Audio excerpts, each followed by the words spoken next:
Hello, YouTubers.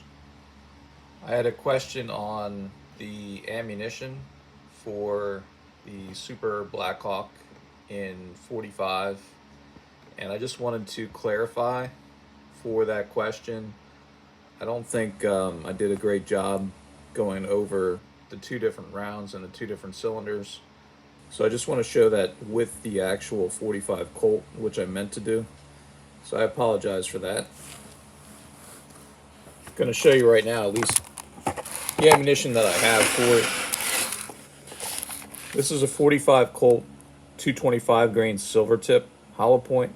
I really like the silver tips. I've had really good accuracy with these. Just in general, I think it's a nice, really nice round.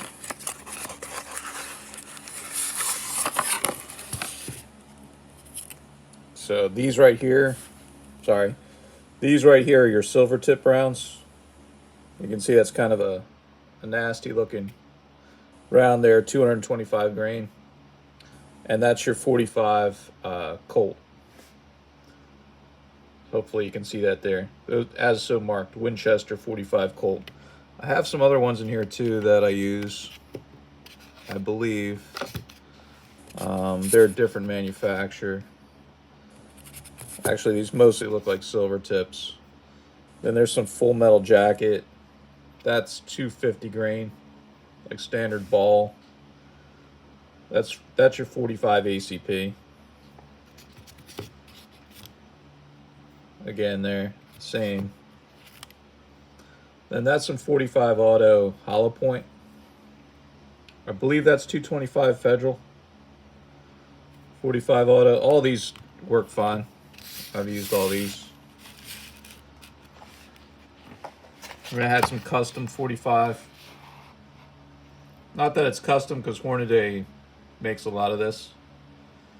And you can see there's your feet per second. So it's probably around 800. Especially with the shorter barrel, 4 5/8 barrel. It's not quite a 5-inch barrel. Usually with the 5-inch barrel, you'll get close to those 800 markers, or a little bit over. And you can see that's that round. It's similar in grain weight with the Hornady. That's actually a that's a 200 grain XTP from what they call it. So those are the ammo types. And then I'll show you again with the cylinders.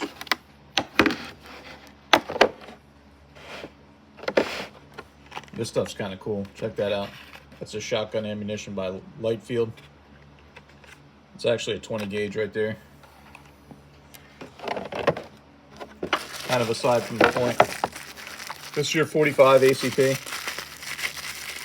from my other video. So as you're looking at that, reading the manual, these are actually supposed to be marked with your serial numbers, which they aren't, which is interesting, because this is all like factory Ruger. Not sure why they didn't do that. They marked the S, I guess, for super. So this is your 45 auto. You see how that fits in this. And then the question was, I guess, what happens if you do the reverse? So this is your 45 Colt. What would happen with this round? So this round, it won't go. You can maybe try to force it, but that's the only way you would be able to get that in. There's a little animal coming in right here. He likes the camera too.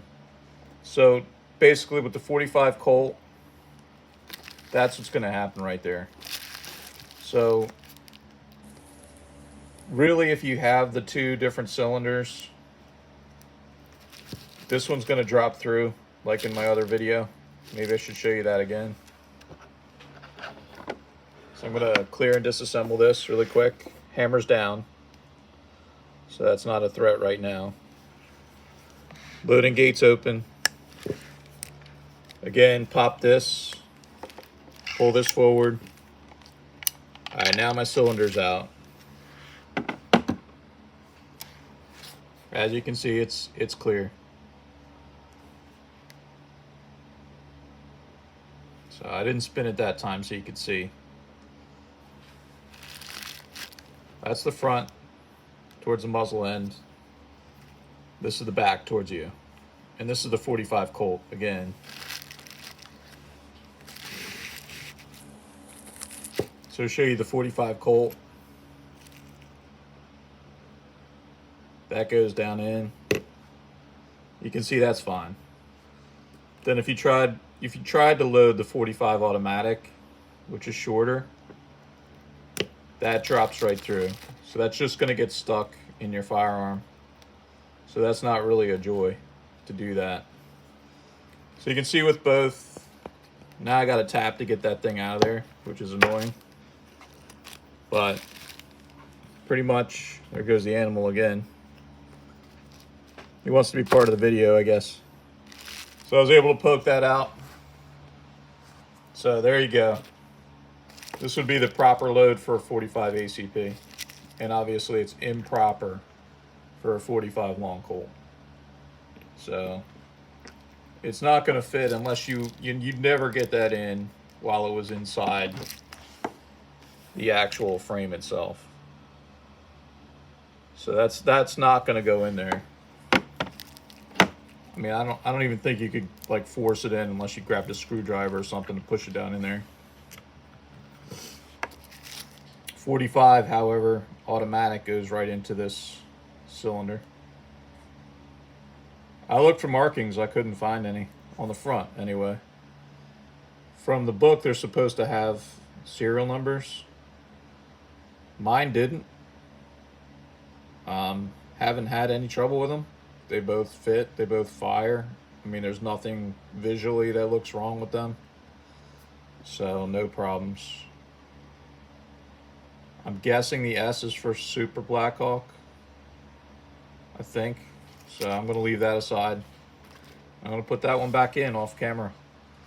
So that's it. Hopefully that was not too confusing. If you saw my other video, I just wanted to show you, what happened, because I did not have the 45 Colt. And again, the ammunition that I use, not that you have to use this, I use the custom, the Hornady 45 auto, unless I use the ball rounds, the standard ball rounds. These would be the 230 grain. And these are actually less, the 200 grain.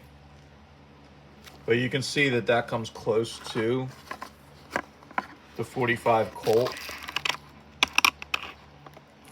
That pushes a 225 grain, but I imagine there's other ones you can get. All right, hopefully that's clear as mud. Thank you, YouTubers. Enjoy your day. Drink coffee. It's good for you. YouTube out.